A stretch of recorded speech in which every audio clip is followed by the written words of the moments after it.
সানিভিশন 24 channel সরাসরি আজকে চলে এসেছে ঐতিহাসিক শহীদ সোহরাওয়ার্দী উদ্যানে, যেখানে আহলে সুন্নাতুল জামাত 26শে এপ্রিল যেখানে সমাবেশ হওয়ার কথা ছিল এবং আগামীকাল 9 ঘটিকা থেকে সমাবেশ হবে। আমরা এখন সেই ঐতিহাসিক শহীদ সোহরাওয়ার্দী উদ্যানে উপস্থিত আছি, আপনাদেরকে জানাবো কালকের সমাবেশ সম্পর্কে কিছু বলেন, আমাদের প্রস্তুতি কেমন এবং কিভাবে সবাই আসবে, যারা এখনো আসেনি এবং যারা রাস্তায় আছে তাদের উদ্দেশ্যে বলুন। আলহামদুলিল্লাহ ওয়াসসালাতু ওয়াসসালামু আলা রাসূলিল্লাহ ওয়া আলা আলিহি ওয়া আসহাবিহি মান ওয়ালা।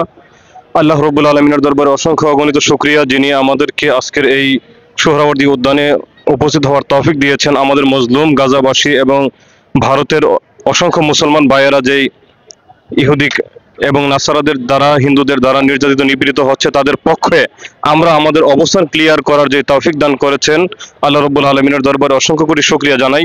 শুধু সোহরাওয়ার্দী নয়, শুধু গোলাপবাগী নয়, সমগ্র ঢাকায় সুন্নি এবং ইমানদার মুসলিম ভাইদের জন্য। তো আজকে আগামীকালকে আমাদের এইখানে যেই প্রোগ্রাম হওয়ার কথা ছিল, যদিও সরকার এটা নিয়ে নানান ধরনের তালবাহানা করতেছে, নানান ধরনের ওজোর আপত্তি পেশ করতেছে, আমরা সেই নিরিখে আমরা কমলাপুর সংলগ্ন গোলাপবাগ ময়দানে আমরা একত্রিত হব। গোলাপবাগ হতে সোহরাওয়ার্দীর ময়দান মাত্র 4 কিলোমিটার। আপনারা সুন্নি ভাইদের নিকট আমার আকুল আবেদন থাকবে, আপনারা যে যেখানে আছেন, আপনারা আজকে রাত্রের মধ্যে আপনারা ঢাকা অভিমুখে রওনা হয়ে যান, যেন আগামীকালকে শুধু গোলাপবাগ নয়, গোলাপবাগ থেকে যেন সোহরাওয়ার্দী ময়দান নারায়ে রিসালাতের স্লোগানে সয়লাব হয়ে যায়। আপনাদের প্রতি আমার আকুল আবেদন। আমার প্রতিষ্ঠান আশরাফিয়া জলিলিয়া মাহমুদুল উলুম মাদ্রাসার পক্ষ থেকে আমি আকুল আবেদন করছি, আপনারা যে যেখানে আছেন, আপনারা আজকে রাত্রের মধ্যেই ঢাকা অভিমুখে রওনা হয়ে যান। আসসালামু আলাইকুম। আমি আরো এক শিক্ষক ভাইয়ের সাথে কথা বলবো, বিশেষ করে আরো একজন ভাই এসেছে শরীয়তপুর থেকে, ইমাম সাহেবের সাথে কথা বলবো এবং রাস্তায় অনেকে রওনা দিয়েছে, আপনার ব্যক্ত করুন। আসসালামু আলাইকুম রহমতুল্লাহি ওয়া বারাকাতুহু। আলহামদুলিল্লাহ ওয়াসসালাতু ওয়াসসালামু আলা মান লা নাবিয়্যা বা'দা।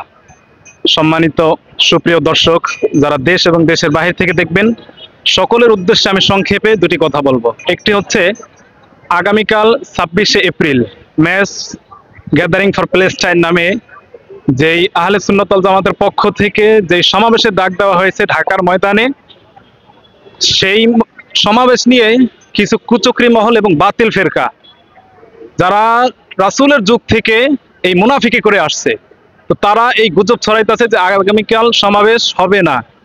তো আপনারা তাদের এই কথায় কান দিবেন না, এটা সম্পূর্ণ একটি গুজব।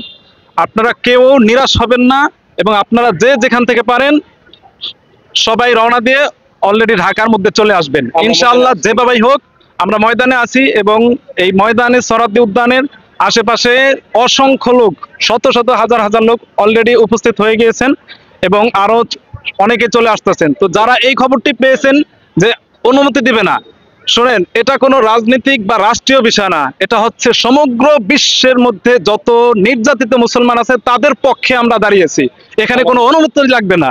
তো আপনারা যেখান থেকে পারেন অবশ্যই চলে আসবেন, নিরাশ হবেন না, কোনো অনুমতির প্রয়োজন নাই। হোসাইনি মুসলমান, সুন্নি মুসলমান অলরেডি সব সময় সর্বদা মাঠে প্রস্তুত আছে। তো আপনারা কেউ নিরাশ না হয়ে সকলের এখানে আসার আহ্বান জানিয়ে আমি এখানেই বক্তব্য শেষ করছি। আসসালামু আলাইকুম রহমতুল্লাহ। তার মধ্যে প্রবেশ করেছেন এবং যারা এখনো প্রবেশ করতে পারেন নাই, অবশ্যই আপনারা ঢাকার অভিমুখে রওনা দিন এবং রাতের মধ্যেই চলে আসবেন এবং কালকে ইনশাল্লাহ সমাবেশ হবে, সফল হবেই, কেউ মন ভাঙবেন না এবং হতাশ হবেন না। প্রচুর মানুষের সাথে দেখা পেয়েছি এবং সাক্ষাৎ পেয়েছি, বিশেষ করে আমি ইতিমধ্যেই কয়েকজন আলেম, বিশেষ করে কয়েকটি দরবারের দায়িত্বে আছেন যারা পীর মাশায়েখ, তাদের সাথেও আমি সাক্ষাৎ নিলাম, কথা বললাম। শেখ সানি, সানিভিশন 24, শহীদ সোহরাওয়ার্দী উদ্যান, ঢাকা।